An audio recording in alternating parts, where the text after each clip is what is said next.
அயல்நாட்டில் இருக்கக்கூடியவர்களுக்காகவே துணை நிற்க வேண்டும், உதவி புரிய வேண்டும். அவர்களுக்கு ஏதேனும் பிரச்சனைகள் ஏற்பட்டால், ஆபத்து ஏற்பட்டால் அதற்கு தமிழ்நாடு துணை நிற்க வேண்டும் என்ற அடிப்படையில் தான் தமிழகத்தினுடைய முதலமைச்சராக இருந்த தலைவர் கலைஞர் அவர்கள் ஒரு அமைப்பை உருவாக்கினார்கள். அயல்நாட்டில் இருக்கக்கூடிய தமிழர்கள் எல்லாம் சென்னைக்கு வரவழைத்து அவர்களிடத்தில் கலந்து பேசி இதுவரை 2-3 முறை அவர்கள் அழைத்து கூட்டம் போட்டு பேசி அவர் பிரச்சனைகள்லாம் தீர்த்து வைத்திருக்கிறோம். மட்டும் இல்லை, இந்தியாவிற்கு மட்டுமல்ல, இந்தியாவை கடந்து இன்றைக்கு கடலிருந்து வாழ்ந்து கொண்டிருக்கக்கூடிய உங்களுக்கும் அது பெருமைதான் என்பதை இந்த நேரத்தில் எடுத்து சொல்லி, பல்வேறு வெளிநாடுகளுக்கு சென்றிருந்தாலும்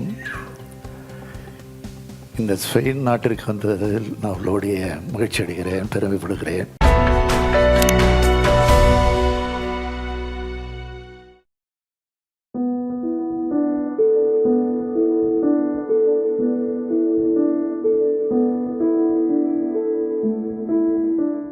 தமிழ்நாட்டில் இருக்கிறோமா,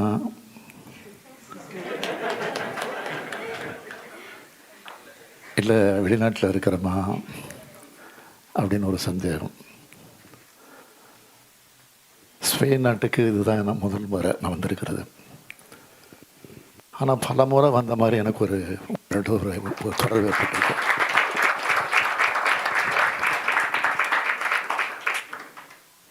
அதுவும் வெளிநாட்டில் இவ்வளவு கடந்து வாழ்ந்து கொண்டிருக்கக்கூடிய உங்களை எல்லாம் சந்திக்கிறதுல நான் மிகுந்த மகிழ்ச்சி அடைகிறேன்.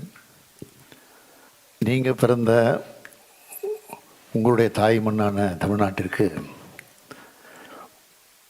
உங்களால் முடிந்த அனைத்து உதவிகளையும் செய்து கொண்டிருக்கிறீர்கள், செய்யப்போகிறீர்கள், செய்ய வேண்டும் என்று நான் கேட்டுக்கொள்கிறேன். அயல்நாட்டில் இருக்கக்கூடியவர்களுக்காகவே துணை நிற்க வேண்டும், உதவி புரிய வேண்டும்.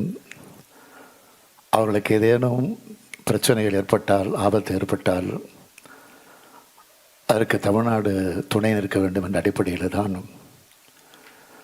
தமிழகத்தினுடைய முதலமைச்சராக இருந்த தலைவர் கலைஞர் அவர்கள் ஒரு அமைப்பை உருவாக்கினார்கள். ஆனால் சில நாட்களுக்குள்ளாக ஆட்சி கிடைக்கப்பட்டு விட்டது. அதனால் அது செயல்படாமல் போய்விட்டது. இப்பொழுது மீண்டும் தலைவர் கலைஞர் தலைமையிலான திராவிட முன்னேற்ற கழகத்தினுடைய ஆட்சி, அதாவது திராவிட மாடல் ஆட்சியாக உருவாகி இருக்கிறது. இப்பொழுது கலைஞர் என்ன செய்ய வேண்டும் என்று நினைத்தாரோ அதை செய்வதற்கு இப்பொழுது நாங்கள் காத்திருக்கிறோம், தயாராக இருக்கிறோம். அண்மையிலே கூட அயல்நாட்டில் இருக்கக்கூடிய தமிழர்கள் எல்லாம் சென்னைக்கு வரவழைத்து அவர்களிடத்தில் கலந்து பேசி இதுவரை 2-3 முறை அவர்கள் அழைத்து கூட்டம் போட்டு பேசி அவர் பிரச்சனைகள்லாம் தீர்த்து வைத்திருக்கிறோம். உலக முதலீட்டாளர் மாநாட்டை அண்மையிலே வெற்றிகரமாக நடத்தி அதன் மூலமாக தமிழ்நாட்டிற்கு பெருமையை தேடி தந்திருக்கிறோம். அது தமிழ்நாட்டுக்கு மட்டும் இல்லை, இந்தியாவிற்கு மட்டுமல்ல,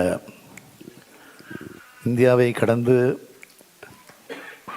இன்றைக்கு கடலிருந்து வாழ்ந்து கொண்டிருக்கக்கூடிய உங்களுக்கும் அது பெருமைதான் என்பதை இந்த நேரத்தில் எடுத்து சொல்லி, பல்வேறு வெளிநாடுகளுக்கு சென்றிருந்தாலும் இந்த ஸ்பெயின் நாட்டிற்கு வந்ததில் நான் அவர்களுடைய மகிழ்ச்சி அடைகிறேன், பெருமைப்படுகிறேன். என்றால் ஒவ்வொருவரும் பாசமும் நேசமும் அன்பும் கொண்ட அந்த உபசரிப்பு என்னை நெகிழ வைத்திருக்கிறது. அனைவருக்கும் என்னுடைய அன்பான வாழ்த்துக்களை இந்த நேரத்தில் தெரிவித்து என் உரையை நிறைவு செய்கிறேன். நன்றி, வணக்கம்.